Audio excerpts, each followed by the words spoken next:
Hello friends, स्वागत है आपका हमारे चैनल आरएलसी ट्यूटोरियल्स में।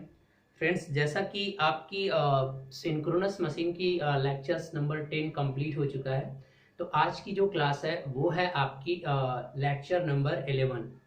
तो आज की क्लास में हम डिस्कस करने वाले हैं, एक्चुअली पिछले दो लेक्चर्स में हमने क्या डिस्कस किया था कि सिंक्रोनस मशीन या तो सिंक्रोनस मोटर हो या तो synchronous generator, otherwise you can say the alternator. तो इन दोनों के केसेस में जो पावर का कैलकुलेशन था वो हमने डिटेल से देखा था, और आर को हमने क्या कर लिया था, नेग्लेजिबल कर लिया था। तो अप्रॉक्स आज से जो भी एजम्पशन, आज के बाद से जो क्लासेस में पढ़ाने या जो भी कॉन्सेप्ट आप पढ़ने जाना, तो ये जो resistive drop, it means the I square R losses resistance के क्रॉसेस आप सेम मान लेना, मतलब सॉरी सेम नहीं, मतलब क्या है, नेग्लेजिबल एज्यूम कर लेना। मतलब आज ये एज्यूम आप कर सकते हो कि आर ए क्या है, नेग्लेजिबल। तो आगे की जो चीजें समझना है, जैसे किस तरह से लोड डिवाइड होगा या लोड कनेक्ट करोगे, लोड बढ़ाओगे तो किस तरीके से ये फेजर जो होंगे, क्या घटेगा क्या बढ़ेगा, इन सारी चीजों को समझने के लिए थोड़ा, ताकि फेजर आपका क्या हो जाएगा, बहुत ही आसान हो जाएगा। तो अभी मैं एक फेजर आपको बनाकर दिखाऊंगा, लेकिन आज की वीडियो में हमें वो चीज एक्सप्लेन नहीं करनी है।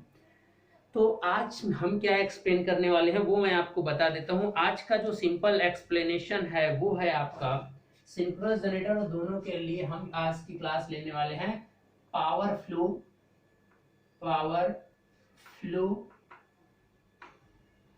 एंड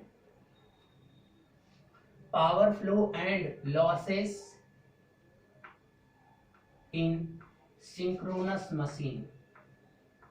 सिंक्रोनस मशीन पावर को वैसे भी हम डिटेल से देख चुके हैं, तो आज की क्लास इसी पे डिपेंड है। ठीक है, जितने मिनट की भी क्लास हो, आज हम इस क्लास में यही चीजें डिस्कस करने वाले हैं। तो पावर का फ्लो कैसे होगा, तो चलिए पहले मैं आपको ले लेता हूं आपका सिंक्रोनस जनरेटर। इसके दो पार्ट होंगे, पहला आपका सिंक्रोनस मोटर और दूसरा होगा सिंक्रोनस जनरेटर। तो एक्चुअली में हमने पहले सारी चीजें देख चुका हूं। अगर एक तरीके से देखा जाए तो आज का लेक्चर एक कॉम्बिनेशन है, पिछले सारे लेक्चर्स को एक तरह से रिवाइज करने का मौका मिलेगा आपको यहाँ पर। और ये लॉसेस होते क्या हैं, ये मैंने डीसी मशीन में एक बार फिक्स कर दिया था।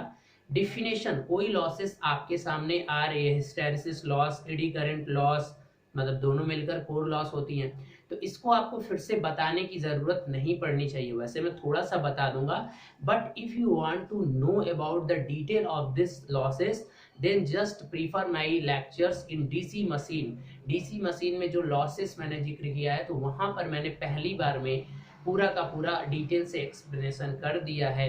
इसीलिए जब भी आप डीसी मशीन पढ़ते हो तो शायद आपको ज्यादा टाइम लगता हो, because on that case you have to know the details regarding the armature reaction, okay, what is the losses, what is the efficiency। तो वहां पर अगर आपने एक कॉन्सेप्ट बना लिया है, तो आगे आपको वो चीजें, वो कॉन्सेप्ट नहीं चेंज होगा, थोड़ी सी चीजें चेंज हो जाएंगी। वहां पर डीसी था तो यहाँ पर कुछ एसी का कॉन्सेप्ट, ठीक है, बट जो आर्मेचर के अंदर इंड्यूस्ड ईएमएफ डीसी में भी होता है, वो भी आपका एसी ही होता है। तो एक्चुअली में सारी मशीनें कुछ एसी की काम तरह ही काम करती हैं। तो चलिए आज हम देखने वाले हैं, सबसे पहले हम कवर कर लेते हैं सिंक्रोनस जनरेटर। तो सिंक्रोनस जनरेटर जब मैं लिख रहा हूं तो इसको ब्रैकेट में इसे नॉर्मली अल्टरनेटर के नाम से भी जाना जाता है। तो नॉर्मली बहुत लोग इसे अल्टरनेटर ही बोलते हैं। सिंक्रोनस जनरेटर शायद कम नाम लिया जाता होगा। तो चलिए, अब इसमें पावर फ्लो और लॉसेस किस तरीके से होते हैं, मतलब पावर फ्लो कैसे होगा भाई। सिंक्रोनस जनरेटर है तो कुछ इस तरीके से सिंबल बना दिया जाता है, ठीक है। अगर 3 फेज है तो यहाँ से इस तरीके से बना दी जाएगी, और ये एक बस हो जाता है, और यहाँ से आपका फिर क्या हो जाता है, लोड कनेक्ट हो जाती है कुछ इस तरीके से। और इसका जब इसी का इक्विवेलेंट बनाया जाता है, तो केवल यहाँ पर वोल्टेज टर्मिनल, मान लीजिए इसका टर्मिनल देखिए, ये आपका सेम, अगर इसके टर्मिनल, ये डायरेक्ट यहाँ टर्मिनल है, ये वायर तो लगा हुआ है, बट ये जो टर्मिनल वोल्टेज है ये कहीं ट्रांसमिशन वायर नहीं है, डायरेक्ट इससे सप्लाई दी गई, मतलब डायरेक्ट जनरेटर से आपका कोई लोड लगा हुआ है। इस फिगर का मतलब ये हो गया, हम समझने के लिए बस इसको इस तरीके से कर रहे हैं। तो यहाँ पर जो इंड्यूस्ड ईएमएफ जनरेट होगा, अगर जनरेटर का केस है तो ई एंगल डेल, और यहाँ वी एंगल क्या होगा, 0। इसमें जो करंट जाएगी वो क्या होगी, आर्मेचर करंट IA। देखो कभी कभी मैं कैपिटल A से डिनोट करता हूँ और कभी कभी स्मॉल a से, तो यहाँ पर आपको बहुत ज्यादा घबराने की चीजें नहीं है, ये जस्ट। चलिए अब हम आगे बढ़ते हैं। तो ये लोड, अगर आपने जब लोड लगाओगे तो करंट बहेगी, नहीं लगाओगे तो केवल ये वाला वोल्टेज, नो लोड वोल्टेज, यानी ये और ये वोल्टेज सेम रहेगा। अगर आप ये लोड नहीं लगाओगे तो ये वोल्टेज और ये वोल्टेज क्या रहेंगे, सेम रहेंगे। क्लियर। जब लोड लगाते हो तो अब डिपेंड करता है बेसिकली लोड की किस तरह से लोडिंग करते हो। तो हमें यहाँ पावर के फ्लो से मतलब है, बाकी चीजें नहीं। तो यहाँ से पावर आपकी जो यहाँ से पावर आ रही है, मतलब कुल मिलाकर आपको मिल रहा है एक मैकेनिकल पावर, यहाँ से आपको मिल रही है। सेम सारी जनरेटर्स में यही होता है। और मैकेनिकल पावर जाती है फिर यहाँ पर आपको किस में चेंज हो रही है, इलेक्ट्रिकल पावर। तो आपको इलेक्ट्रिकल पावर तो मिलेगा और सब कुछ 3 फेजेस में चलता है। मैकेनिकल पावर जो लोगे किस तरह से, तो एक मैं यहाँ पर फ्लो दिखाता हूँ जिस तरीके से मैंने आगे के डायग्राम्स में भी अपना दिखाया था। तो देखिए आप इसके लिए एक काम करिए कि जिस तरीके से मैंने अभी पिछले मशीन में बनाया था उसी मशीन की तरह आप इसे भी बना लीजिए। तो देखिए जनरली मैं एक डायग्राम आपको दिखा रहा हूँ। देखिए यहाँ से और इस तरीके का मैंने कुछ इस तरीके से कर दिया और यहाँ पर मैं कुछ इस तरीके से कर रहा हूँ। देखिए ये जरूरी नहीं है कि आप इस तरह से कुछ डिजाइन बनाओ, मैं एक बुक में देखा मुझे अच्छा लगा तो मैं इस तरीके से बना लेता हूँ। यहाँ से जो आप इनपुट पावर दोगे, देखिए तो इनपुट पावर जनरेटर का केस है तो क्या हो जाएगा, इनपुट पावर प्राइम मूवर से घुमा के दिया जाता है। तो मैकेनिकल इनपुट क्या दी जाएगी, power torque is P is equal to क्या होता है, T ओमेगा। बताया था कि बेटा इस फार्मूले से तो कभी भी आप P is equal to tau omega, ये फार्मूला आप कभी भूलिएगा भी मत। ये आपको स्टार्टिंग जब मैंने मशीन किया था उसी कंडीशन में आपको मैंने बता दिया था।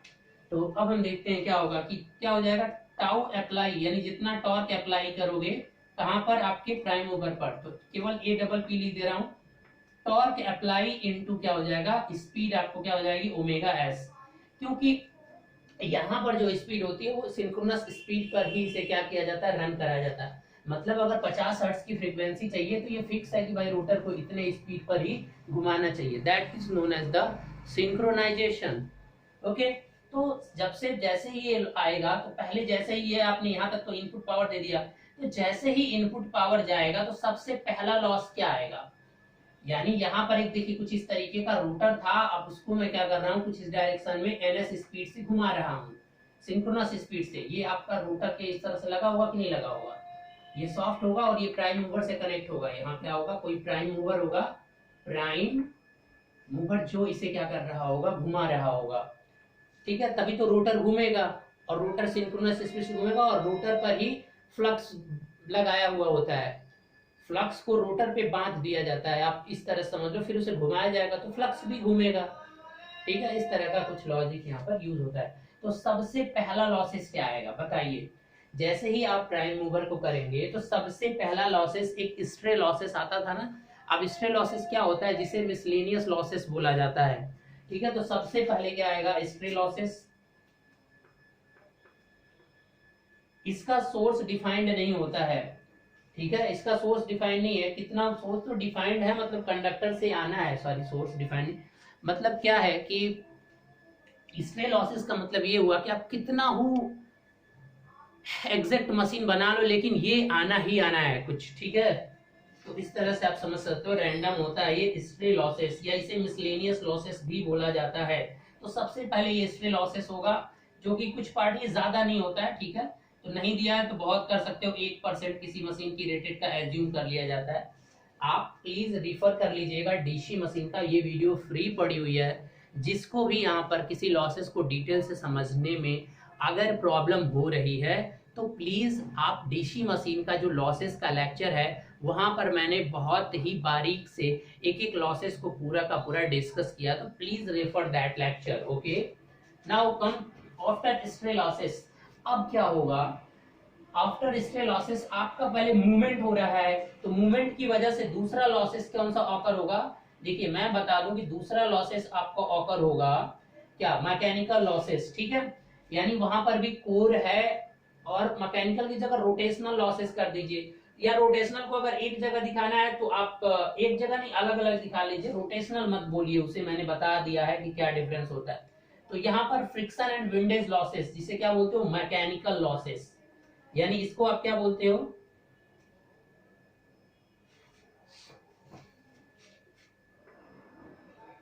Mechanical losses. अब ये मैकेनिकल लॉसेस में क्या क्या आता है भाई, मैं डिटेल से लिख दे रहा हूं, क्या आएगा, फ्रिक्शन, फ्रिक्शन एंड विंडेज। अब ये फ्रिक्शन और विंडेज क्या होता है, इसे आप प्लीज डीसी में समझ लेना। और यहां पर मैंने बताया था कि ये जो लॉस होता है ये स्पीड के क्यूब पर होता है, और कहीं कहीं क्या है, स्पीड स्क्वायर दिया हुआ है। तो मैंने जो ये रेफरेंस लिया था चैपमैन से लिया था, तो चैपमैन की जो बुक है उन्होंने इसकी स्पीड के क्यूब पे किया हुआ है, और बाकी मैक्सिमम बुकों में स्क्वायर दिया हुआ है। और जो न्यूमेरिकल्स आते हैं, जब मैंने ऑप्शन में देखा, ये अभी किसी एक स्टूडेंट ने बोला भी था कि सर इसे वेरीफाई करा दीजिए, तो देखिए अभी अगर मैं बात करूं तो जब मैंने न्यूमेरिकल्स इसके देखे हैं किसी कंपटीशन एग्जामिनेशंस में या कहीं भी बुक, तो वो स्क्वायर को ही प्रीफर करते हैं, proportional to N square, speed के स्क्वायर के। लेकिन चैपमैन बुक में उन्होंने क्यूब दे रखा है, ठीक है। तो ऐसा क्यों है, इसके पीछे मैंने पूरा डिस्कशन नहीं किया है, लेकिन स्क्वायर पे अभी अगर आपके न्यूमेरिकल में आ रहा है तो आप स्क्वायर पे लगा दीजिए, क्योंकि वहां पर मैंने जो आंसर्स उनके देखे थे यूपीएससी आईएससी के, तो उन्होंने आंसर आपके स्क्वायर के फॉर्म में दे रखा है, मतलब ये लॉसेस आपका स्क्वायर पे। अब ये क्यूब पे कब करता है या कोई कंडीशन है, मैंने अभी देखा नहीं, मैं आपको इसके बारे में डिटेल से आपको बता दूंगा। सही दोनों है, हो सकता है कोई कंडीशन हो, ठीक है, क्योंकि इतने स्टैंडर्ड बुक में वो मेंशन है जिससे मैंने प्रीफर किया था। बाकी और बुक में जो यहाँ की लोकल्स बुक है उनमें स्क्वायर दे रखा है, और कंपटीशन में भी इसी को लेकर चल रहा है, तो ऐसा क्यों है मैं देख लूंगा इसे, ठीक है, क्योंकि कंपटीशन के एग्जामिनेशंस में इसे ही वो ट्रू कर रहे हैं। Okay, we will see later कि स्पीड के स्क्वायर पे करता है कि क्यूब पे करता है, ये चीजें मैं आपको बता दूंगा। तो अभी आप इतना करिए कि अगर आपको लग रहा है तो जिस बुक में अभी कंफर्म मत करिएगा। चलिए अब आगे बढ़ते हैं। तो ये इस लॉसेस के बाद क्या होगा कि देखिए स्टेटर में आप स्टेटर पार्ट को रोटेट करा रहे हो, तो इस तरह की चीजें आपको विजुअलाइज होनी चाहिए, माइंड में दिखना चाहिए कि पहले ये प्राइम मूवर था, इसका सॉफ्ट कनेक्ट था किससे, रोटर से। तो रोटर पे जैसे ही कनेक्ट होगा तो पहले एक मिसलेनियस लॉसेस आएगा, ठीक है। उसके बाद जो होगा, विंडेज वो घूम रहा है ना, वो रोटर घूम रहा है, तो उस रोटर के घूमने की वजह से आपका मैकेनिकल लॉस आएगा, ठीक है। मैकेनिकल लॉस का मतलब एयर में घूम रहा है, बीच में एयर गैप होता है, तो उस एयर गैप के में घूमने की वजह से कोई घर्षण लगेगा एयर का, तो जो एयर और उसके बीच में जो घर्षण लगता है उसे बोलते हैं विंडेज लॉसेस। और जो बियरिंग से अदर होती है मूवेबल और रनिंग पार्ट में, जहां बियरिंग सोरिंग लगी होती है, वहां पर जो होता है वो फ्रिक्शन लॉसेस होता है। तो ये हमेशा ऑकर होना ही होना है। अब इसके बाद जो घूम रहा है, यानी जो भी वाइंडिंग की गई है पोल बनाने के लिए, मैग्नेट बनाया जाता है ना साफ्ट पे, साफ्ट जो होती है, साफ्ट के ऊपर एक कोर लपेटा जाता है, उस कोर पर कुछ वाइंडिंग की जाती है, या तो सिलेंड्रिकल टाइप या तो आपका सेलिएंट पोल। तो जब भी कोई भी बनाओगे तो वहां पर एक कोर डिजाइन करोगे और कोर में कंडक्टर्स को भरोगे। अब सेलिएंट है तो कंसंट्रेट वाइंडिंग की जाएगी, सिलिंड्रिकल है तो आपका क्या किया जाएगा, आपका डिस्ट्रीब्यूटेड वाइंडिंग की जाएंगी। तो कुछ भी हो, लेकिन सब जो की जाएंगी वो एक कोर पर की जाएंगी। क्योंकि है यहाँ पर डीसी लेकिन वो मूवमेंट कर रहा है, तो उसकी वजह से एक आरएमएफ जनरेट होता है जो उसे इफेक्टेड करेगा, और बैक वाला जो आर्मेचर रिएक्शन होगा उसके थ्रू तो एसी आएगा। तो इसलिए यहाँ पर हिस्टेरेसिस और एडी करंट लॉसेस उस कोर में क्या होने हैं, जनरेट होने ही होने हैं। तो अब अगली लॉसेस आपकी क्या हो जाएगी, अगली लॉसेस आप कर दीजिए कोर लॉसेस। तो अब मैं जब कोर लॉसेस लिख रहा हूं तो दोनों के कोर लॉसेस को एक जगह काउंट कर दिया जाता है। तो यहाँ पर स्टेटर और रोटर दोनों के कोर लॉसेस को एक साथ काउंट कर लिया जाता है कोर लॉसेस, क्योंकि कोर दोनों में है। तो कोर लॉसेस का मतलब क्या होगा, कौन कौन से होते हैं, pH plus PE, eddy current losses and hysteresis losses. क्या होता है इसे तो मैं बहुत बार बता चुका हूं, तो 1% भी जरूरत नहीं है। अब यहाँ पर दोनों स्टेटर और रोटर दोनों के कोर लॉसेस को हमने एज्यूम कर लिया है, क्योंकि रोटर पार्ट पे बहुत कम होगा, ज्यादा से ज्यादा अगर उसको नेग्लेक्ट भी किया जा सकता है, ऐसा नहीं है कि उसे रोटर के कोर लॉस को, देखिए आइडियल मशीन तो अगर बहुत आपका प्रैक्टिकली आप यूज कर रहे हो प्रैक्टिकली, तो ऐसा पॉसिबल नहीं है कि जो रोटर बना है उसके कोर लॉस को आप पूरी तरह से नेग्लेजिबल कर दो। लेकिन अब 1000 वाट की अगर मोटर्स हैं और उसमें 1 2 या 100 वाट अगर वो आ रहा है तो उस तरीके से उसे नेग्लेजिबल मान लिया जाता है, ठीक है। बट आइडियली ऐसा होता नहीं है, ठीक है। तो फिलहाल आप ये कोर लॉसेस जब करिए तो मैक्सिमम कोर लॉसेस कहाँ पे आकर होगा, स्टेटर की, क्योंकि स्टेटर पे ही फ्रीक्वेंसी ज्यादा, फ्रीक्वेंसी 50 हर्ट्ज की सप्लाई जनरेट होगी, तो फ्रीक्वेंसी ज्यादा होने की वजह से ये लॉसेस फ्रीक्वेंसी पे कैसे डिपेंड करते हैं, ये चीजें आपने बहुत अच्छे से देख लिया है, यहाँ पर कोई भी आपको डाउट नहीं है। तो जब यहाँ पर आपको कोई डाउट नहीं है तो आप इसके बारे में भी डिटेल से पढ़ना चाहते हो, ये कोर लॉसेस होता क्या है, तो आप पीछे देख लेना। तो अब देखिए जैसे जैसे आपका मैकेनिकल पावर आगे बढ़ता जा रहा है तो ये लॉसेस होते जा रहे हैं, तो अब ये इसमें से घटते जाएंगे, मतलब ये पावर आपकी क्या होती जाएगी, वीक होती जाएगी। अब आई स्क्वायर आर लॉसेस हो गया, तो अब इसके बाद सॉरी कोर लॉसेस के बाद अब कौन सा लॉसेस आएगा, एक और लॉसेस आएगा आई स्क्वायर आर लॉसेस। आई स्क्वायर आर्मेचर में जब करंट फ्लो होगी तो आई ए स्क्वायर आर लॉसेस, जिसे क्या बोलते हैं, कॉपर लॉसेस। देखिए बेटा ये आपका मैं कुछ इस तरह से व्यू बना रहा हूं अलग अलग करके, देखिए ये रोटर और कुछ इस तरीके से यहाँ सप्लाई बनेगी, ठीक है, ध्यान से देखिए।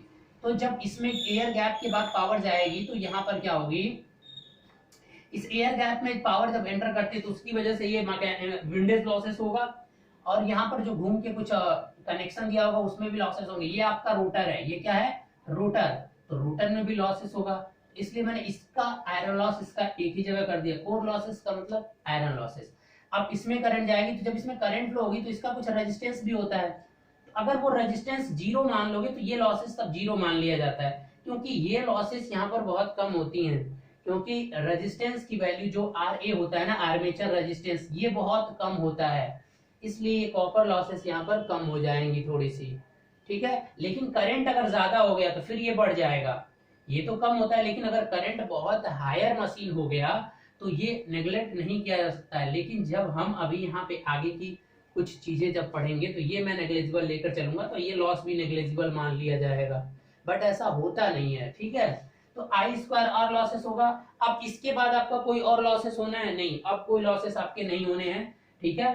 तो आई स्क्वायर आर लॉस, अगर ये कोर लॉसेस को दो बार लिखना चाहते हो तो दो बार लिख सकते हो, ठीक है। अब इसके बाद आपकी जो भी पावर होगी वो कहां पर पहुंच जाएगी, वो आपकी टोटल अब मिलेगी आपको पी आउट।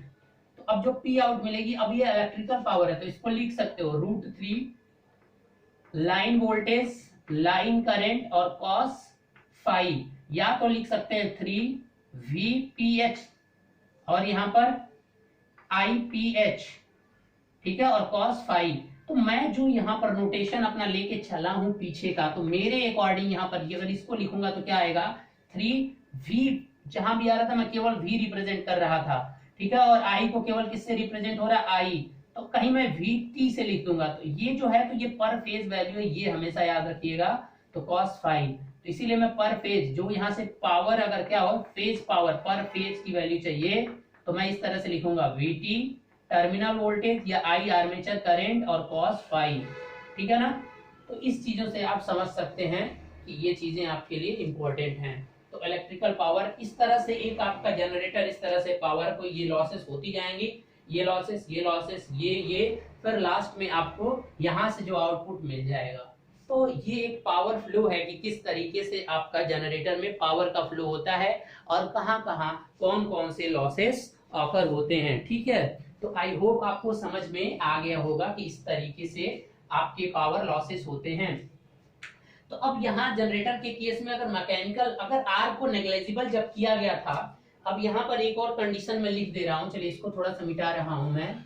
अब यहाँ पर एक पिछले 2 लेक्चर्स का जो सबसे ब्यूटीफुल चीज निकल कर आई थी वो ये आई थी कि यदि if R A resistance armature लगभग क्या हो, या आर लिख रहा था मैं, कोई फर्क नहीं है, वो अगर 0 हो गया तो उस समय आपका पी इनपुट आपके किसके इक्वल टू हो जा रहा था, पी आउट के इक्वल हो रहा था, और ये आ कितना आ रहा था, अगर 3 फेज में लिखना है तो आपको लिखना पड़ेगा 3E into V divided by XS और साइन डेल, यानी ये फार्मूला आपको उस समय निकल कर आ रहा था 3 फेज के लिए। पर फेज लिखना है तो आपको पता है फार्मूला क्या होता है, तो ये आपने देखा था जनरेटर के केस में फाइनली जब ये 0 कर रहे थे, तो इसी फार्मूले का ये E क्या है, एक्साइटेड जनरेटेड वोल्टेज है जो यहाँ पर जनरेट होगा, और टर्मिनल वोल्टेज है जो टर्मिनल लोड के अक्रॉस जब लगाओगे तो टर्मिनल वोल्टेज क्या इतना तो जनरेट होगा, या एक्साइटेशन वोल्टेज बोलते हैं इसको, ठीक है ना गाइस।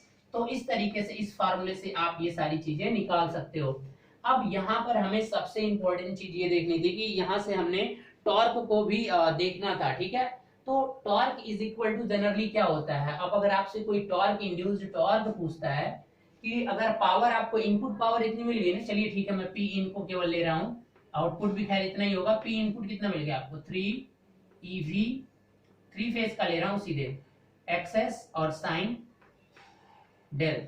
और आप जानते हो P input is equal to क्या हो जाएगा, टॉर्क इंड्यूस्ड, या टॉर्क जो इंड्यूस्ड या अप्लाई टॉर्क लिख लो, या उसे इंड्यूस्ड, वो इंड्यूस्ड ही तो होगा, टॉर्क इंड्यूस्ड और मल्टीप्लाई क्या होगा P is equal to T omega, omega का मतलब यहाँ पर क्या हो जाएगा 2 पाई ns और डिवाइडेड बाई 60 कर दीजिए। तो अगर ऐसा आप कर दे रहे हैं तो अब ये ns किस में है, अब ये पावर आपका किस में आ जाएगा, इस तरीके से टॉर्क आप निकाल सकते हो। और अब ns जो लिखोगे वो आपका किस में रहेगा, राउंड पर मिनट में ही लिखना है, ये याद रखिएगा इस फार्मूले में। तो अब यहाँ से टॉर्क इंड्यूस्ड क्या कर दीजिए, P इनपुट डिवाइडेड बाई इतना कर दीजिए। तो सिंपल सा कोई फार्मूला इसके लिए बनाने की जरूरत भी नहीं है आपको, मैं सिंपल सा बता रहा हूँ कि आप सिंपल ये चीजें कर दीजिए, इसको इधर भेज दीजिए तो आपको टॉर्क इंड्यूस्ड भी निकल जाएगा। तो कभी कभी इंड्यूस्ड टॉर्क भी पूछता है कि पावर और टॉर्क क्या होते हैं। तो चूंकि सिंक्रोनस मशीन के केस में, जनरेटर के केस में टॉर्क का कोई इंपॉर्टेंस नहीं होता है, क्योंकि सारा का सारा हमें आउटपुट, यानी कोई भी मशीन जब आप डील कर रहे होते हो तो आपका मैक्सिमम ध्यान उसके आउटपुट पे होता है, आउटपुट पावर पे। तो यहाँ पर जो इलेक्ट्रिकल सप्लाई की आउटपुट आपको मिल रही है वो है आपकी इलेक्ट्रिकल, तो इसीलिए हम ज्यादा से ज्यादा फोकस आउटपुट पे करते हैं। और आउटपुट पे हमें कोई टॉर्क नहीं मिल रही है, आउटपुट पे कोई टॉर्क नहीं मिलेगी, टॉर्क जो इंड्यूस होगी वो इनपुट साइड ही होगी। तो ये सब चीजें आप जरूर देख लेना। तो इसीलिए जनरेटर के केस में जब भी बात होगी तो हम इलेक्ट्रिकल साइड की बात करेंगे, और कहीं भी टॉर्क के फार्मूले से दूर दूर तक कोई आपका वास्ता नहीं होगा। बट अगर आप यही चीजें, अब देखिए मैं सेम इसी चीज को बनाने जा रहा हूं फिर से, और मोटर के केस में, तो वहां पर आपके टॉर्क की इंपॉर्टेंस बढ़ जाती है, क्योंकि आउटपुट पे आपको एक मैकेनिकल पावर मिलना है, अब इनपुट से नहीं, मतलब इनपुट आप इलेक्ट्रिकल दे रहे हो। मोटर के केस में आपको आउटपुट मिलेगा, आपको मैकेनिकल यानी रोटेशन मिलेगा, तो वहां पर टॉर्क की इंपॉर्टेंस हो जाती है, यानी उस केस में आउटपुट टॉर्क निकालने की जरूरत पड़ती है। तो नॉर्मली कोई नया फॉर्मूला नहीं होता है आउटपुट टॉर्क के लिए, आप आउटपुट पावर निकालिए और आप इस तरह से यूज कर दीजिए ये फार्मूला। तो यहां से टॉर्क इंड्यूस्ड पी आउटपुट होगा ना वहां पे मोटर के केस में, अब आउटपुट के केस में टॉर्क मिलेगा तो वहां से आप फार्मूला निकाल सकते हो। तो ऐसा कोई आप ज्यादा प्रॉब्लम फेस मत करना कि ये सब किस तरह से आया हुआ है। और ये पी इनपुट आउटपुट का फार्मूला सेम मोटर के लिए भी रहेगा, जब आर को आप आर्मेचर रेजिस्टेंस को नेग्लिजिबल एज्यूम करेंगे। तो आई होप आपको समझ में आ गया होगा। तो चलिए अब हम इसी पावर फ्लो को क्या करना है, हमें आपको इसी पावर फ्लो को जनरेटर के लिए नहीं, आप किसके लिए बनाना है, मोटर के लिए। तो इसमें क्या करना है, कुछ नहीं करना है, ये फार्मूला तो सेम रहेगा, इसमें तो कोई चेंजेस ही नहीं आएगा जब आर 0 एज्यूम कर लोगे, ठीक है। नहीं करोगे तो फार्मूला अलग अलग आएंगे, और वो मैं पिछले 2 लेक्चर में डिस्कस कर चुका हूं।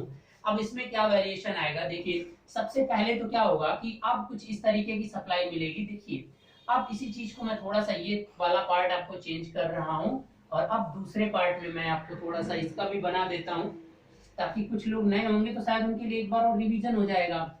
तो देखिए अब क्या हो जाएगा, सिंक्रोनस मोटर। क्योंकि देखिए कोई भी सिंक्रोनस मशीन हो वो आपका केवल एनएस पे ही काम करता है, इसीलिए सिंक्रोनस मोटर नॉर्मली कहीं आप एप्लीकेशन नहीं देखेंगे। क्योंकि मान लीजिए आपने लोड बढ़ाया, तो लोड बढ़ाने से आपकी स्पीड घटती है, तो अगर स्पीड घटेगी तो सिंक्रोनिज्म टूट जाएगा और फिर पूरा सिस्टम फेल कर जाएगा, मतलब मोटर स्टॉप कर जाएगी, लोड में बहुत तेजी से वेरिएशन।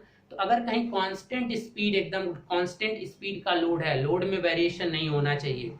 तो अगर लोड में वेरिएशन नहीं है, अगर इस तरह का कहीं एप्लीकेशन है, तब वहां पर आप ये मशीन यूज कर सकते हो। अगर ऐसा हो जाए, कोई अभी रिसर्च चल रही है कि अगर ये मोटर को इस तरह से किया जाए तो ये पूरा का पूरा रिप्लेस कर देगी इंडक्शन मोटर से, ठीक है। ये अधिक पावर के लिए बहुत अच्छा एप्लीकेशन और बहुत सस्ता भी पड़ जाएगा। इंडक्शन मोटर के रिस्पेक्ट में, ठीक है। और इसके साथ बहुत यूजफुल चीजें, मतलब बहुत हाई पावर की मोटर्स और सस्ती बनाई जाएंगी, ठीक है। तो चूंकि इसकी डिसएडवांटेज ये है कि स्पीड पे चलता है, रिसर्च चल रही है, बहुत तगड़े से रिसर्च चल रही है कि इस मोटर को भी वेरिएबल लोड पे किस तरह से ऑपरेट किया जा सके, अलग सर्किट या बहुत सारी चीजें डिस्कवर की जा रही है। बट देखिए क्या होता है, ठीक है, रिसर्च फील्ड है ये। तो अब यहाँ पर सिंक्रोनस मोटर की अगर बात करें, और सिंक्रोनस मोटर आपका सेल्फ स्टार्टिंग भी नहीं होता है साथ में। क्यों नहीं होता, मैंने बताया था कि एक एक्स्ट्रा टॉपिक आपको लेके और वहां पर जो भी मोटर का बचा खुचा चीज होगा वो वहां पर डिस्कस कर लूंगा, ठीक है ना। क्योंकि मैं मैक्सिमम चीजें तो साथ में मोटर भी लेके चल रहा हूँ, लेकिन एक कंस्ट्रक्शन और कुछ चीजें जो बचेंगी वो एक क्लास में मैं कर दूंगा। तो सिंक्रोनस मोटर पर आ जाइए। मतलब क्या है कि यहाँ पर आप एक इलेक्ट्रिकल सप्लाई कुछ इस तरीके से दोगे, और अब यहाँ पर ये सिंक्रोनस मोटर है, यहाँ से आप 3 फेज सप्लाई दोगे, 3 फेज सप्लाई। तो यहाँ पर क्या होगा कि कुछ ऐसे सॉफ्ट लगा होगा और यहाँ पर ऐसे पुली लगी होगी, और इस पुली पे आप क्या करोगे, लोड को लगाओगे, ठीक है ना। तो अब यहाँ से जो मिलेगा, एक क्या मिलेगा, टॉर्क इंड्यूस्ड मिलेगा, टॉर्क इंड्यूस्ड होगा ना यहाँ पर। तो खैर टॉर्क की जब भी बात होगी तो ये यहाँ पर मैं बता रहा हूँ कि जनरेटर के केस में टॉर्क की जरूरत नहीं पड़ेगी। तो बेसिकली ये फार्मूला इसी के लिए होगा। तो अब यहाँ पर ये फार्मूले में थोड़ा सा चेंज, क्योंकि मैं सारे फार्मूले चेंज कर रहा हूँ, पी आउट, और यहाँ पर क्या हो जाएगा, पी आउट, या पी आउट नहीं, मैं नॉट लिख रहा था ना, नॉट लिख दीजिए। अब सारा फार्मूला मैं बना रहा हूँ आपका किसके, मोटर के केस के लिए। तो टॉर्क इंड्यूस्ड होगा, और ये रन किससे करेगा, सिंक्रोनस स्पीड से ही रन करेगा, और टॉर्क ही आएगा ना अब, ठीक है। वोल्टेज और करंट से तो मतलब है नहीं, क्योंकि अब तो ये इनपुट बन गया ना, इधर हमें आउटपुट से मतलब होता है। तो मोटर पे आउटपुट आपका टॉर्क आएगा, टॉर्क से मतलब है। और यहाँ पर जो पहला केस था वहां पर हमें इस पावर से मतलब था, अब यहाँ पर इस पावर से मतलब होगा। जो आउटपुट पावर नॉट मिलेगी वो अब ये पावर मिलेगी, और इससे हमें मतलब होगा, यानी टॉर्क इंड्यूस्ड। और यहाँ पर जो टॉर्क इंड्यूस्ड आएगा वो यही चीज आएगी। मतलब अगर इसी फार्मूले से मैं यहाँ टॉर्क इंड्यूस्ड लिख दूं तो क्या हो जाएगा, P not divided by 2 pi ns, और ये 60 ऊपर चला जाएगा तो मल्टीप्लाई 60 किसमें आएगा, न्यूटन मीटर में ये चीज आएगी। पी नॉट की वैल्यू आप पुट कर दीजिएगा। पी नॉट की वैल्यू क्या होती है, अगर R 0 हो इस केस के लिए तो क्या हो जाएगा, EV डिवाइडेड बाई एक्सेस और साइन। अब कहोगे सर ये तो EV के फॉर्म में है, ये तो इनपुट पावर होना चाहिए इसके लिए। हाँ ये इनपुट पावर ही होता है, लेकिन input is equal to output के हो जाता है, तो ऐसा मेंशन किया जा सकता है। क्लियर है ना, एक एक पॉइंट को अच्छे से क्लियर करते जाइए। अब जरा इसी को चेंजेस करना है, अब चेंजेस कर दे रहा हूं मैं इसी डायग्राम को। सबसे पहले यहाँ पर अब इनपुट पावर क्या हो जाएगी, जो आउटपुट था अब यहाँ इनपुट बन जाएगा, input is equal to √3 VL IL cos phi, या तो इसको क्या लिख सकते हो, 3 V phase I phase cos phi. अब ये इनपुट पावर होगी तो सबसे पहले कौन सा लॉसेस आएगा, अब बस उसी साइकिल को उल्टा कर दीजिए। यहाँ पर सबसे पहले क्या आ जाएगा और ये लास्ट में चला जाएगा, बस कुछ नहीं करना है। I²R यहाँ आ जाएगा, I² armature square RA losses पहले होगा, यानी जिसको बोलते हैं कॉपर लॉसेस। और ये वाला जो यहाँ था स्ट्रे लॉसेस, ये कहां पे चला जाएगा, यहां पे चला जाएगा स्ट्रे लॉसेस। कोर लॉसेस यहां था, तो अब कोर लॉसेस क्या हो जाएगा, यहां हो जाएगा।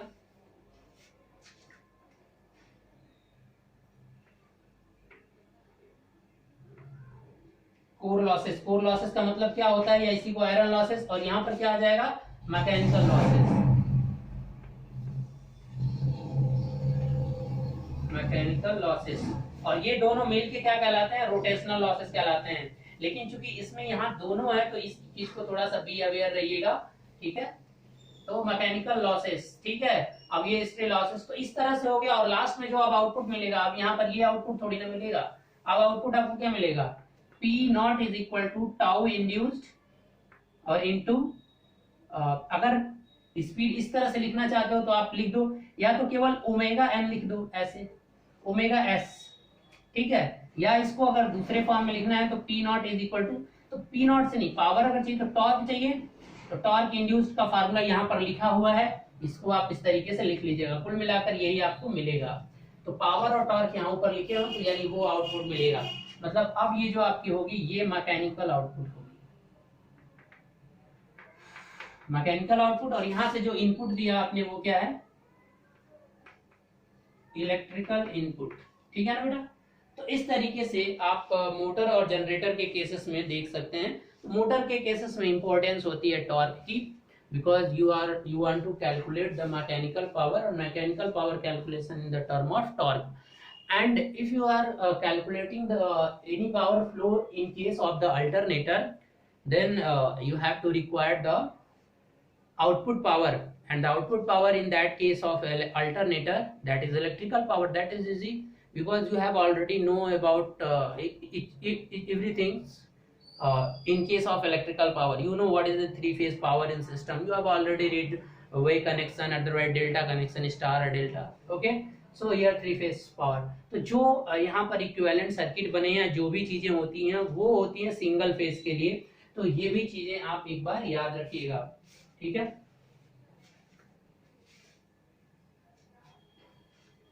ठीक है गाइस, चलिए अब एक छोटा सा पॉइंट है 15 मिनट का, इसी में देख लेते हैं कि आपकी जो मेजरिंग ऑफ आपके क्या है, सिंक्रोनस जनरेटर मॉडल पैरामीटर्स, तो ये किस तरीके से होंगे, मैं इसी में कवर कर दे रहा हूँ आज की टॉपिक में, क्योंकि 15 मिनट वीडियो चल सकती है, तो इसी में कवर कर लीजिए। और एक और वीडियो होगा तो उसमें मैं आपको लोड और उस पर वेरिएशन दिखा दूंगा। तो यहाँ तक आपका लेक्चर आज कंप्लीट हो जाएगा, ठीक है। इसके बाद जो भी बचेगा वो मैं बाद में कवर कर लूंगा। चलिए अब अगला टारगेट है आपका, जैसे measuring of synchronous generator model parameters, ठीक है।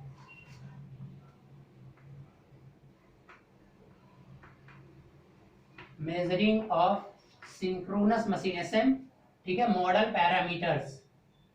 मॉडल पैरामीटर्स का मतलब क्या समझ रहे हैं, मतलब ये चीज आपको निकालनी है, ZS, RS, ठीक है, और XS।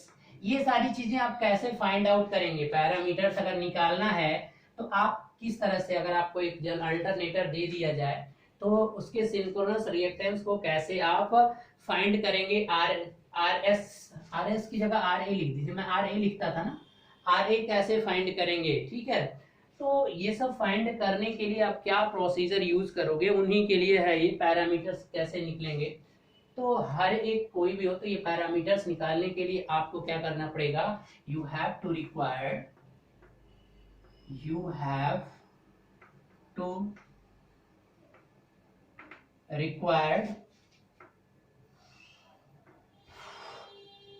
3 टेस्ट, 3 टेस्ट आपको कंडक्ट करेंगे, 3 टेस्ट कंडक्टेड, 3 टेस्ट आपको कंडक्ट करना पड़ेगा।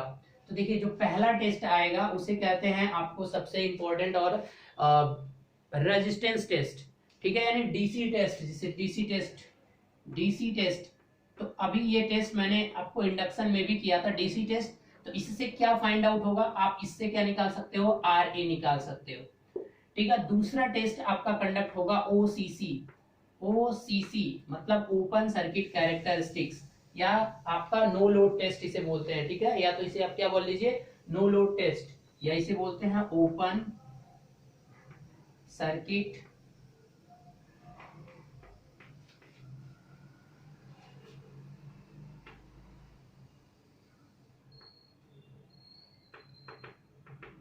कैरेक्टरिस्टिक्स, या इसी को क्या बोला जाता है, नो लोड टेस्ट।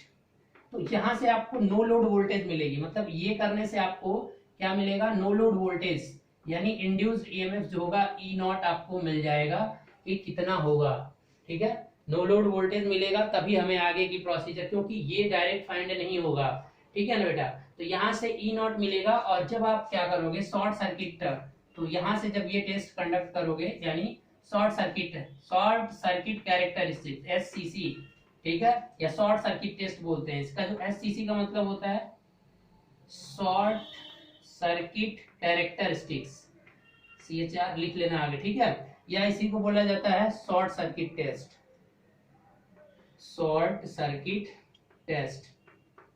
हर जगह परफॉर्म किया तो शॉर्ट सर्किट टेस्ट से क्या मिलेगा, रेटेड करंट पे परफॉर्म होगा, और ये रेटेड वोल्टेज पे परफॉर्म होगा, या रेटेड वोल्टेज यहाँ पे थोड़ा सा अलग रूल होगा। तो OCC और किसके बीच में ड्रॉ किया जाता है, बस वही मतलब है। तो देखिए ये जो आपका शॉर्ट सर्किट कैरेक्टरिस्टिक्स है, ये ड्रॉ किया जाएगा एक्चुअली में आई एफ और आई ए के बीच में। ये कब ड्रॉ होगा,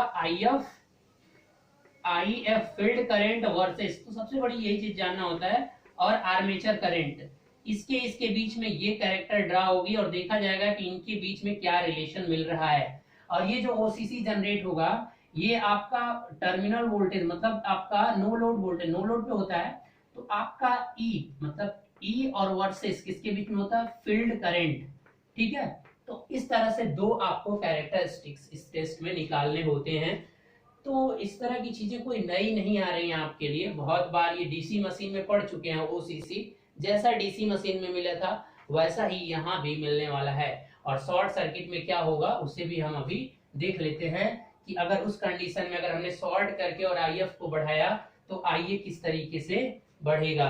तो इसे एक बार फिर मैं रिवाइज करूंगा। अभी मैंने आपको यहाँ बता दिया कि सिंक्रोनस मशीन के मॉडल पैरामीटर्स जो ZS एक्चुअली होता है, एक्चुअली में ZS ही फाइंड करना है। तो अब यहाँ से जो वोल्टेज और करंट मिलेगा, ZS निकालने के लिए क्या हो जाएगा कि ZS निकालना है तो V एट नो लोड, ठीक है ना, यानी E कुल मिलाकर E नॉट डिवाइडेड बाई क्या कर दोगे ISC, मतलब VOC कुछ इस तरह से, और ISC एट सेम IF। तो अगर सेम IF पे, एक ही IF की वैल्यू पे आप OC निकालिए, कितना आ रहा है ओपन सर्किट वोल्टेज, मतलब यही तो है E नॉट, और ISC निकालिए कितना आ रहा है। तो इन दोनों का जो रेशियो आएगा वही आपको क्या दे देगा, ZS दे देगा। और अगर XS निकालना है तो आपको क्या करना पड़ेगा, ZS का स्क्वायर प्लस आपका क्या हो जाएगा RA का स्क्वायर। RA आप डीसी टेस्ट से निकाल चुके हैं पहले ही। तो इस तरह से ये सारे सर्किट पैरामीटर्स आप यहाँ पर फाइंड आउट कर सकते हैं। तो अब ये पैरामीटर्स आएगा ओसीसी से और ये पैरामीटर्स आएगा शॉर्ट सर्किट कैरेक्टरिस्टिक्स से, और ये पैरामीटर आएगा आपका ओडीसी टेस्ट से।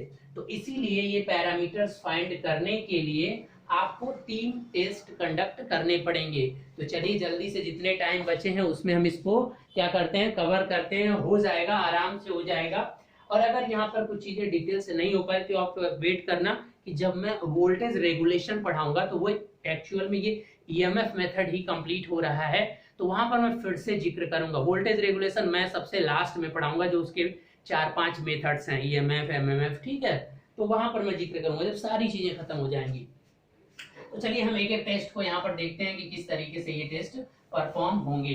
ठीक है, तो किससे क्या मिलेगा ये आपको समझ में आ चुका है। तो फाइनली जब तीनों चीजें मिल जाएंगी तो आप किस तरीके से परफॉर्म करेंगे। चलिए सबसे पहले डीसी टेस्ट आप पता है कि किस तरह से परफॉर्म करते हो, जो रेजिस्टेंस आपका है उसे फाइंड करना होता है। बताया था क्या करना है कि आप इसके एक पॉइंट से, अभी जैसे मैंने इंडक्शन मशीन में किया था सेम वही डीसी टेस्ट यहाँ भी होता है फ्रेंड्स, कोई इसमें प्रॉब्लम नहीं है। यहाँ पर आप क्या कर दीजिए कि एक डीसी सोर्स लगा दीजिए, इसको क्या नाम दे दीजिए VDC। तो इसमें जो करंट जाएगी वो क्या जाएगी IDC। तो उस कंडीशन में इसका जो भी रेजिस्टेंस होता है ना कुछ, तो अगर इनका रेशियो इस कंडीशन में निकालोगे तो जो RA मिलेगा, यहाँ पर आप क्या लगा दीजिए, एक वोल्ट मीटर लगा दीजिए, और इसमें जो करंट जा रही है उसको, जब ये टेस्ट आप लैब में करते हो तो सबसे इंपॉर्टेंट चीज होती है कि आप सर्किट किस तरह से डिजाइन कर रहे हो। ठीक है, तो अब ये क्या हो जाएगा कि अगर RA निकालना है तो क्या हो जाएगा VDC डिवाइडेड बाई IDC, या IDC ना लिख के I आर्मेचर हो जाएगा, तो कोई नहीं, जो मर्जी आपकी लिख लीजिए। तो इनका जो रेशियो मिलेगा वही आपका क्या होगा RA। और ये जो RA आएगा ये DC वैल्यू होती है, और मैंने बताया था कि अगर DC वैल्यू को AC में चेंज करना है तो RA अगर AC चाहिए, AC, तो आप क्या कर दोगे 1.2 से लेकर 1.6 टाइम तक क्या होता है, इतने वैल्यू तक क्या होता है आपका, फिर इसमें क्या कर दीजिए RADC से मल्टीप्लाई कर दीजिए। वहां भी बताया है, इंडक्शन में आपको बताया है। तो इस तरीके से आप डीसी टेस्ट को परफॉर्म करके और RA आर्मेचर रेजिस्टेंस की वैल्यू निकालेंगे, वो डीसी आएगी, और फिर उसको 20% से लेकर 60% ये क्वेश्चन में मेंशन होगा, तो उसके अकॉर्डिंग आप ये चीजें कर सकते हो। अब मैंने ये भी बताया था कि अगर ये टेस्ट क्या हो इस और इसके बीच में अगर कर दोगे तो ये 2RC हो जाएगा, बस इतना चीज देखना हो। अगर ये डीसी सोर्स आप लाइन के बीच में लगाओगे तो यहाँ पर 2RA आएगा, क्योंकि इसका RA और इसका RA जुड़ के 2RA हो जाएगा। तो ये चीजें आप देख लीजिएगा इस टेस्ट को कंडक्ट करते समय कि आपने इसका नेगेटिव आपके इस लाइन से लगाया है या आपने न्यूट्रल पॉइंट से लगाया है। ठीक है, तो चलिए इस टेस्ट से आपने आरडीसी तो बहुत आसानी से मिल जाता है। अब दूसरा टेस्ट देखते हैं, ओसीसी ओपन सर्किट कैरेक्टरिस्टिक्स, मतलब ओपन सर्किट करना है इस कॉइल को। देखिए अब दूसरा है आपका ओसीसी किस तरह से ड्रा, नाम से ओसीसी से क्या क्लियर है, ये आपकी कॉइल्स हैं। चलिए रेजिस्टेंस अगर लेना है तो ले लीजिए, कोई दिक्कत नहीं है, अब तो ओपन है। इस तरह से कॉइल बनेगी कि नहीं बनेगी बताइए बेटा। यहाँ पर इंड्यूस्ड ईएमएफ जनरेट होगा, होगा क्लियरली होगा। तो इस तरीके से यहाँ पर जो पहले एक इक्विवेलेंट सर्किट था वो आप कुछ इस तरीके से बना लीजिए। ये आपका यहाँ भी जनरेट होगा और यहाँ कॉइल और फिर यहाँ पर रेजिस्टेंस और फिर यहाँ पर भी सेम और यहाँ पर आपका कॉइल और ये रेजिस्टेंस। तो ये आपका आर ए और ये आपका एक्सेस, ये आपका एक्सेस, ये आर ए सब में सेम होगा। ये आपका आर ए और ये क्या हो जाएगा एक्सेस। तो ये इंड्यूस्ड ईएमएफ अगर आपको मेजर करना है इस कंडीशन में तो देखिए यहाँ पर आपकी कोई फील्ड होगी। मैं कुछ इस तरह से फील्ड को दिखा दे रहा हूँ, कुछ इस तरह वाला। ठीक है, मान लीजिए इस तरह का कंस्ट्रक्शन होता नहीं, but I will denote to represent this one. This is your concentrated winding और यहाँ पर आप क्या करोगे, एक डीसी लगाना है तो डीसी को कुछ एक आर्मेचर इस तरह से करके लगा दीजिए, ये डीसी सोर्स, ताकि आप इसको वेरी बना सकते हो। ये VDC है तो इसमें जो फ्लो होगा वो IF होगा और इसकी वजह से जो इधर जाएगा वो निकल कर आएगा आपका फ्लक्स।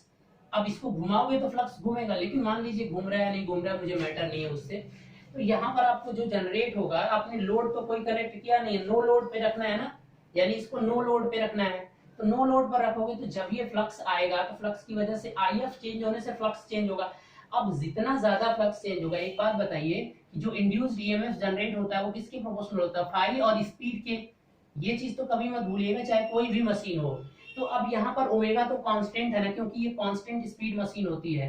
एनएस आपका ये क्या होता है, मतलब ये कांस्टेंट रहता है, ये रन करेगा तो केवल आपका सिंक्रोनस स्पीड पे ही करेगा। तो अब यहाँ से अगर ये कांस्टेंट हो गया तो ई डिपेंड करेगा किसके, फ्लक्स पे। यानी देखिए डायरेक्टली रिलेशन है। तो अगर इन दोनों के बीच में ग्राफ खींचना है, फाई का मतलब क्या हुआ, IF लिखिए या फाई लिखिए सेम चीज है, क्योंकि फाई जो है वो प्रोपोर्शनल होता है IF के, फील्ड करंट। ये क्या है बेटा, फील्ड करंट। और इधर आप क्या ले लीजिए E, induced EMF no load. तो नो लोड के कंडीशन में क्या होगा कि ये इंड्यूस्ड ईएमएफ नो लोड का ले रहे हो तो डायरेक्ट रिलेशन आ रहा है, मतलब ये जैसे जैसे जाएगा बढ़ता जाएगा। बट ऐसा नहीं होता है, आफ्टर सम टाइम तो अगर फ्लक्स को बहुत ज्यादा बढ़ा दोगे तो कोर सैचुरेट हो जाता है। ये डीसी मशीन में आपने देखा था। तो अगर डीसी मशीन में आपने ये रिप्रेजेंट किया है तो क्या होगा, ओसीसी क्या हो जाएगा, यहाँ से कुछ कर हो जाएगा और ये यहाँ पर सैचुरेट हो जाएगा। तो यहाँ पर सैचुरेट क्यों हो रहा है, देखो जिसको नहीं समझ में आ रहा है तो वो प्लीज डीसी लेक्चर को फॉलो कर लेगा। नो लोड कैरेक्टरिस्टिक्स जब भी वहां निकाले हैं, ये नो लोड वोल्टेज है, ये आपका क्या है, no load voltage, no load voltage. ठीक है, और यही आपका ये मैक्सिमम होगा, ये आपका मैक्सिमम क्या होगा, E0 ही जा सकता है। तो ये आपका हो गया, इज इट क्लियर। अब शॉर्ट सर्किट टेस्ट करना है तो चलिए अब क्या करेंगे कि शॉर्ट सर्किट करना है तो बस अब यहीं पर ये समझ में आ गया, ओसीसी इस तरह से ड्रॉ होगा और एक बार सैचुरेट हो जाएगा। ज्यादा फील्ड करंट आ जाएगी तो वो सैचुरेट हो जाएगा। मतलब फील्ड करंट आपने देखिए इस पॉइंट के बाद अगर बढ़ाया, इसके बाद अगर फील्ड करंट बढ़ा रहे हो तब इंड्यूस्ड ईएमएफ आपकी नहीं बढ़ेगी। इसको जैसे जैसे बढ़ाते जाओगे वो बढ़ता जाएगा। ये घूम भी रहा है साथ में, लेकिन एक कांस्टेंट स्पीड है। हम स्पीड के साथ फिर छेड़खानी नहीं करते हैं, स्पीड के साथ छेड़खानी करोगे तो यहाँ फ्रीक्वेंसी बदल जाएगी। ठीक है, तो अब यहाँ पर फ्लक्स को चेंज करते बढ़ाते जा रहे हैं। हमने यहाँ पे वोल्टेज को बढ़ाएंगे, करंट बढ़ेगी, करंट बढ़ने के बाद ये बढ़ता जाएगा। तो यहाँ जो इंड्यूस्ड ईएमएफ ये जो जनरेट हो रहा है ना यहाँ पे, ये बढ़ता जाएगा। लेकिन आफ्टर सम पॉइंट ये क्या हो जाएगा, सैचुरेट हो जाएगा, क्योंकि कोर की एक कैपेबिलिटी होती है। ठीक है, तो अब ये चीजें क्लियर हो गई। अब चलिए चीज यहीं पर आ जाते हैं, एससीसी की बात कर लेते हैं तीसरा। तो सेम चीजें यहाँ भी आएंगी कि अगर एससीसी का करना है तो देखिए जैसे ही आप इसको एग्जैक्ट सर्किट से भी दिखा सकते हैं कि अगर मान लीजिए कि आप इसको सिंगल 3 फेज में मैंने यहाँ पूरा दिखाया है, लेकिन जब भी कोई ये टेस्ट परफॉर्म करता है तो 3 फेज में नहीं दिखाता है बेटा, सिंगल फेज सर्किट बनाता है। तो सिंगल फेज सर्किट अगर आप बनाओगे तो कुछ इस तरीके से बना सकते हो। यहाँ पर जो induced EMF plus minus generate हुआ, यहाँ पर आपकी क्या होगी, ये कॉइल और ये रेजिस्टेंस। अब इसको सॉर्ट कर देना है। अब एससीसी में क्या कर देना है, इसको सॉर्ट कर देना है। तो मैं इसको भी बना रहा हूँ और उसको भी बना रहा हूँ। देख लीजिए टाइम थोड़ा कम हो गया, उसके वीडियो बंद हो सकती है। तो इसलिए इसको कवर कर ही लेते हैं क्योंकि नेक्स्ट लेक्चर जाने में कोई फायदा नहीं है। तो इसका जो ग्राफ बनेगा वो देख लीजिए पहले। ये आपकी फील्ड करंट, मतलब आप फील्ड करंट को फिर बढ़ाते जाइए और इसको आपने सॉर्ट कर रखा है, जैसे एक फेज को सॉर्ट ऐसे आपने सॉर्ट कर रखा है। तो इसमें जो करंट होगी वो ISC करंट फ्लो होगी, तो इधर जो करंट है वो क्या है ISC। तो अब इस केस में क्या होगा कि आप जितना ज्यादा आई को बढ़ाते जाएंगे वो लीनियरली बढ़ता जाएगा, कहीं सैचुरेट नहीं होगा। अब इस केस में क्या होगा कि बढ़ता जाएगा, सैचुरेशन नहीं आएगा। तो एक लीनियर ग्राफ मिलता है यहाँ पर, ठीक है, यानी इसके और इसके बीच में ISC और IF के बीच में क्या होता है, लीनियर ग्राफ मिलता है, कहीं सैचुरेशन नहीं आता है। तो अगर इसी पे अगर IF को भी दिखा दो, अगर इसी पर मैं E को भी दिखा देता हूं, तो एक E का क्या कुछ ऐसे जाएगी, कुछ इस तरीके का ग्राफ मिलेगा, ठीक है, ऐसे जाएगा और ऐसे। ये जहां पर कट करेंगे, ठीक है, तो यहां पर सेम IF पे जहां दोनों कट करेंगे उसी वैल्यू पर वहां पर आप क्या करोगे, E या VOC का वैल्यू निकालोगे, जो V मिलेगा और जो I मिलेगा ISC, इन्हीं दोनों का रेशियो जब कर दोगे तो आपको ZS मिल जाएगा। ये मैं एक बार और बताऊंगा, तो VOC डिवाइडेड बाई ISC, और याद रहे कि ये दोनों वैल्यू फेज वैल्यू में होने चाहिए। तो मिल गया, ZS मिल गया, RA मिला था, एक्सेस आप निकाल लोगे। आई होप कि आपको समझ में आ गया होगा, ठीक है। तो इस तरीके से आप तीनों टेस्ट कंडक्ट कर सकते हो। जब मैं EMF मेथड बताऊंगा तो वहां पर इसे एक बार और डिस्कस कर दूंगा कि किस तरीके से ओपन सर्किट कैरेक्टरिस्टिक्स और शॉर्ट सर्किट कैरेक्टरिस्टिक्स, जब इसको सॉर्ट करोगे तो लीनियर जितना करंट, ये फील्ड वाली करंट बढ़ाते जाओगे तो उतना ही आपका शॉर्ट सर्किट करंट उसी रेशियो में क्या होता जाएगा, बढ़ता जाएगा, कहीं सैचुरेशन नहीं आएगा। लेकिन रेटेड से अधिक कर दोगे तो जल भी जाएगा ना, तो इसलिए एक रेटेड वैल्यू तक 125% से ज्यादा नहीं बढ़ाया जाता। मतलब एक रेटेड फिक्स जब टेस्ट परफॉर्म करते हो तो लोडिंग से ज्यादा मत दे देना, नहीं तो फिर टेस्ट कहाँ हो पाएगा। तो ठीक है, तो इस तरह का कैरेक्टरिस्टिक्स मिलेगा, ये याद रखिएगा। तो ओके गाइस, थैंक यू।